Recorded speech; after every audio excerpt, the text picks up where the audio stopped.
एकटक देर तक उस सुपुरुष को निहारते रहने के बाद वृद्धा भीलनी के मुंह से स्वर फूट पड़े और माता शबरी ने कहा, कहो राम, शबरी की कुटिया को ढूंढने में अधिक कष्ट तो नहीं हुआ। राम मुस्कुराए और कहा, यहां तो आना ही था मां, कष्ट का क्या मूल्य।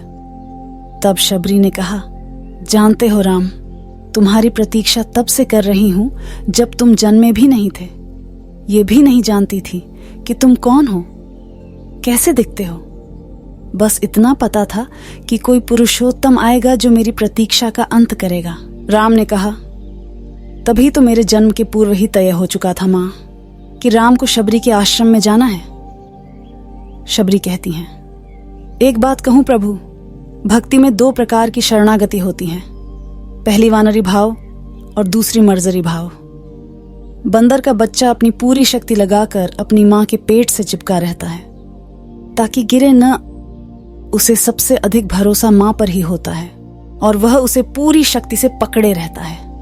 यही भक्ति का भी एक भाव है जिसमें भक्त अपने ईश्वर को पूरी शक्ति से पकड़े रहता है, दिन रात उसकी आराधना करता है। यही वानरी भाव है, पर मैंने यह वानरी भाव नहीं अपनाया। माता शबरी कहती हैं कि मैंने मर्जरी भाव की तरह तुम्हें पूजा है राम। मैं तो उस बिल्ली के बच्चे की भांति थी जो अपनी मां को पकड़ता ही नहीं बल्कि निश्चिंत बैठा रहता है, क्योंकि उसे पता है कि मां है ना, वह स्वयं ही मेरी रक्षा करेगी और मां सचमुच उसे अपने मुंह में टांग कर घूमती है। मैं भी निश्चिंत थी कि तुम आओगे ही, तुम्हें क्या पकड़ना। राम मुस्कुरा कर रह गए। भीलनी ने पुनः कहा, सोच रही हूं बुराई में भी तनिक अच्छाई छिपी होती है राम। कहां सुदूर उत्तर के तुम, कहां घोर दक्षिण में मैं। तुम प्रतिष्ठित रघुकुल के भविष्य, मैं वन की भीलनी। यदि रावण का अंत नहीं करना होता तो तुम कहां से आते। राम गंभीर हो गए और कहा, भ्रम में न पड़ो मां, राम क्या रावण का वध करने आया है। रावण का वध तो लक्ष्मण अपने पैर से बाण चलाकर भी कर सकता है।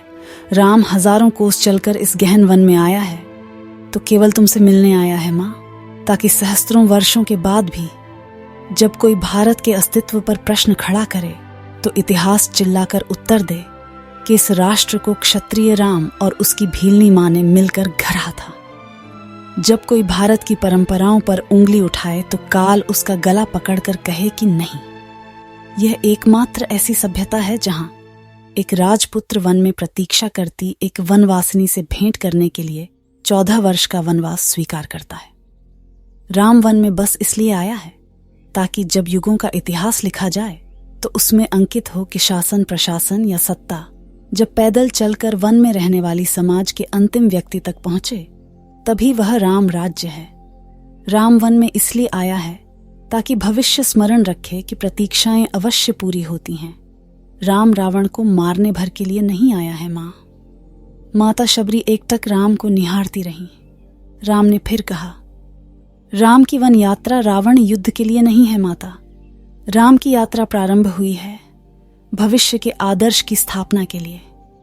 राम निकला है ताकि विश्व को संदेश दे सके कि मां की अवांछनीय इच्छाओं को भी पूरा करना ही राम होना है।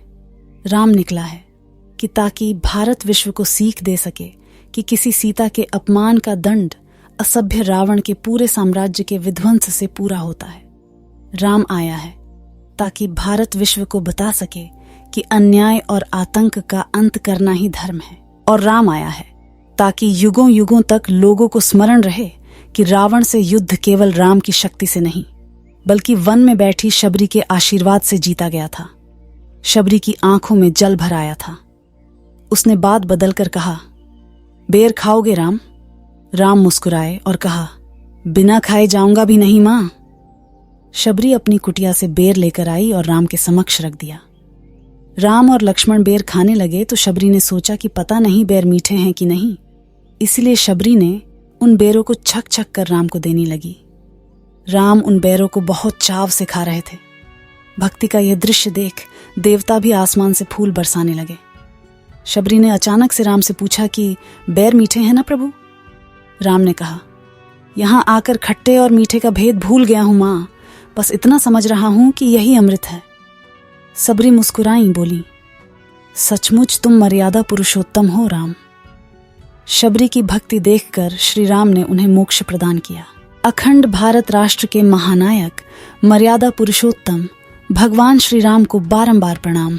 दोस्तों, हमारी यह प्रस्तुति यदि आपको पसंद आए या आपके जीवन में इससे कोई सुधार आए या आपके जीवन में भी भक्ति का भाव उत्पन्न हुआ हो तो कृपया हमारे चैनल द डिवाइन थ्योरी को सब्सक्राइब अवश्य करें और वीडियो को शेयर ज़रूर कर दें ताकि अन्य लोगों को भी भक्ति के मार्ग पर चलने की प्रेरणा मिल सके।